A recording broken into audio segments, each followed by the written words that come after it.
Now, since we are not citizens anymore in this country, that explains why they want all these warehouses. See, the Supreme Court did its job. You notice the Republican senators and representatives in those racist ass states, they don't want us voting. They're going to strip of us all our rights. They're going to come for the 14th Amendment. They're going to pull something out their ass to take that away. Birthright citizenship. Who want to be citizens or part of a country that never wanted you to be part of it? You know, as a black man, I'm tired. I'm tired. And I fought the moderate whites. Because you really start paying attention to those moderate whites. They okay with what the hardline white supremacists are up to. See, because they think that their whiteness would protect them. But we've seen what happened over the winter, right? Some of us are beginning to wake up that if one group of people are not safe, none of us are. And now, since they have shown us who they are and what they're doing with their wealth and power, we got to put people in power to stop them, to hold them accountable. Hell, to go to war if we have to against them.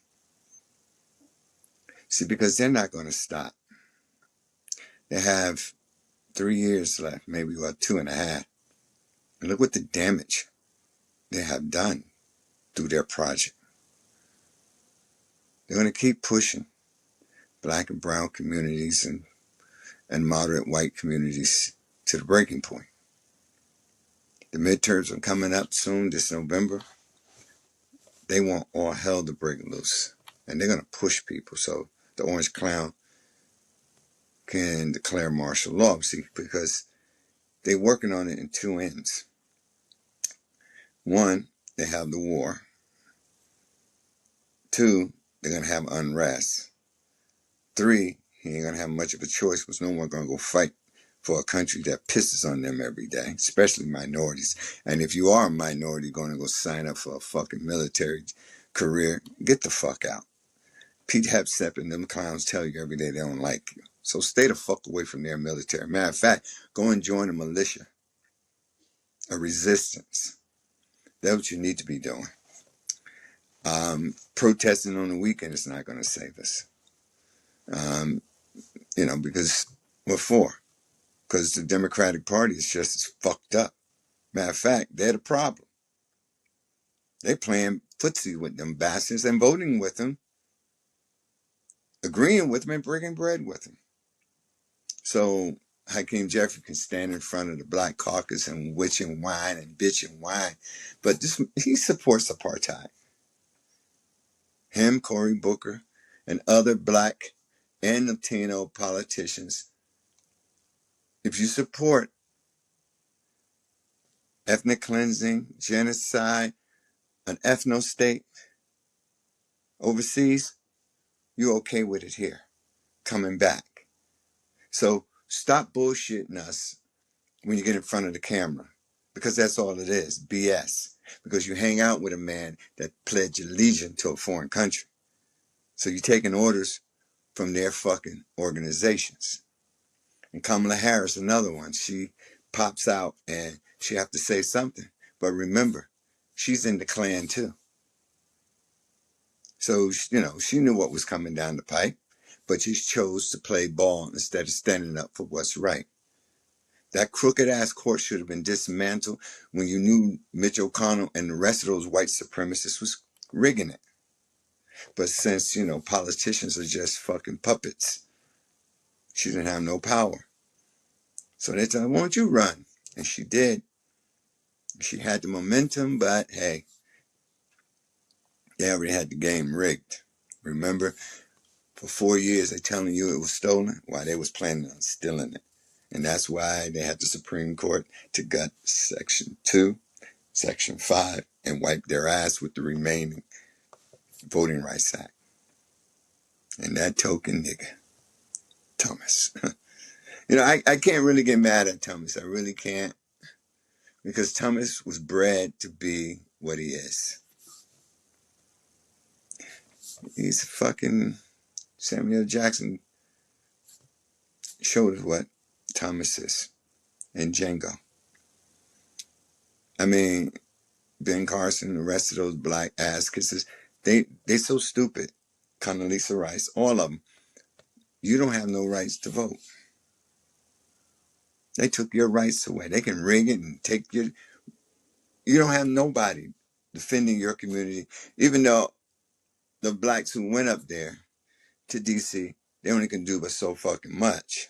But it gave an illusion that black folks actually had, a say in this government. But it was all a fucking lie.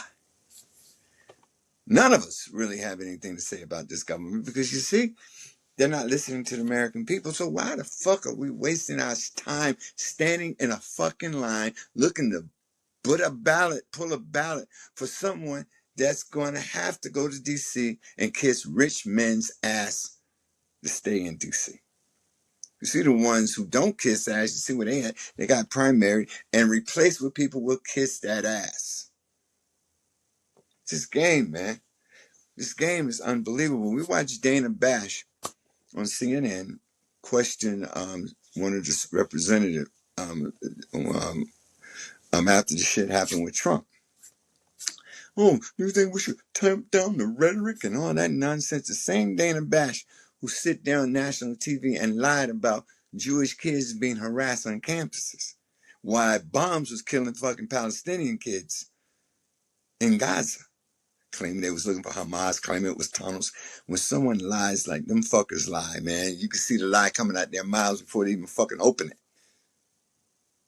And then when you call them out, oh my God, they're passing laws. We gotta protect them. Why the fuck are they passing these laws? But you can't even get these motherfuckers pass a law to protect black people. But they will protect a goddamn Zionist. Man, you can see who these people are. Nazis and Jews, right? No, it's Nazis and Zionists. And they stole those people's identity, went over there and stole under somebody else's land, just like the settlers did here in America. Same shit.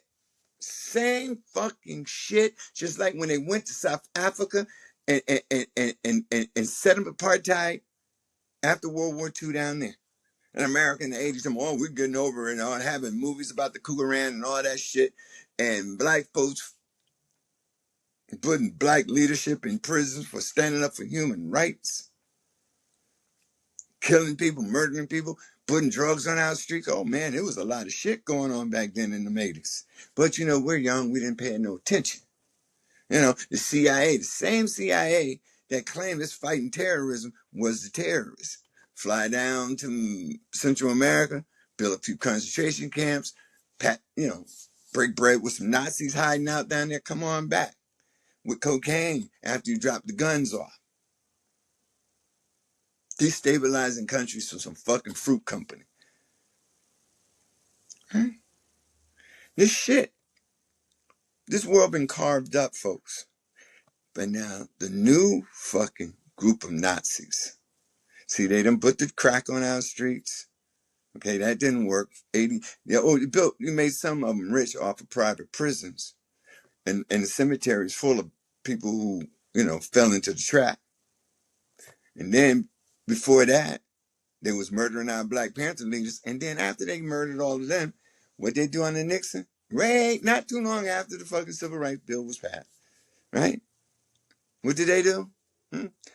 Said we was enemy number one. There was always dog whistling. They was always talking to the Southern racist white man that, hey, the Citizen Council, the Dixiecrats, you have a home here. Just come over to Business America and Powell write his memo to brainwash other rich racist motherfuckers to join to take America back. Because we don't want these brown and black people having rights. And don't forget the Asians, a few. We'll let them get a better education. But then they get Ronald Reagan to make sure you start charging for education instead of making the country smarter. He made our fucking country smaller. in knowledge. They rather control us, and they control a lot of people because you know how dumb you have to be to listen to Donald Trump bullshit and say, yeah, that makes sense. You don't have a brain. You incapable of critical thinking. And see, that's why they have these platforms like TikTok and Meta and Facebook owns Meta and Instagram because they want to monitor what we say. And when they hear the truth, their fucking brains start frying. They're going to say, oh, we got to edit it. We got to make the algorithms harder. We don't want the truth to get out. And that's how stupid they are. You had the ball. You threw it. You broke the window. We know who did it. We seen you when you was throwing the fucking balls. And so, folks, that metaphor means they can't censor the truth. It's out. They can't censor this shit. You know, I called it out on one of my old shows a while back. It was, first they went after women's rights. It was easy. They got rid of abortion when they put that blonde bitch on the stand. Right? We watch politicians from both sides cater to this shit, right? Because they'll try to act like they're shocked, but they're not shocked. They knew what the fuck them guys was up to. They break bread. Just like right now, most politicians want to give us theater questioning Pete Hegseth. They know that boy's a Nazi. They're not stupid. You know, he's Secretary of War. Hey, because he wants to be. They put him there because they wanted him there. To do exactly what he's doing. Purge our government of people who will stand up and resist the coup. And that Iran war, I'm going to keep saying this, that war is going to be the downfall of the United States. See, because the oligarchs want this country to fail. This is a dying empire. White supremacy and racism stabbed the United States in the back because those racist bastards don't want their people woke to whose the puppet masters really are. We think we have a government. No, we never did. They just allowed us to fucking have a little bit to shut us the fuck up. Why do you think they was arming all these rednecks back in the day? Gun law, Second Amendment, Second Amendment. You don't hear Second Amendment now, do you? Right? States' rights to own and you don't hear none of that shit, right? Because see, they want you, oh, well, wow, we need to control gun violence. Second Amendment, stand your fucking ground. Stand your fucking ground. Right? They passed all that shit because they was planning on tearing this fucking country down. And they telling the white people, well, at least you got your guns. Because them other people are coming for all of us. And see, that's what they want. They want us divided. They want us divided. But if you have common sense and study real American history, you learn from, because they left a paper trail, a history trail, because this is the birth of their fucking nation once again. See, the Confederacy is the cancer. Greed and racism. It's the colonialism. They don't bargain, they take. They don't compromise, they take. They're good at lying. And they want you to believe their lies, not what you see. They're complicit. Every last one of them. The politicians put there to give us an illusion. Can we have a country, government? Never have. It's time for a revolution.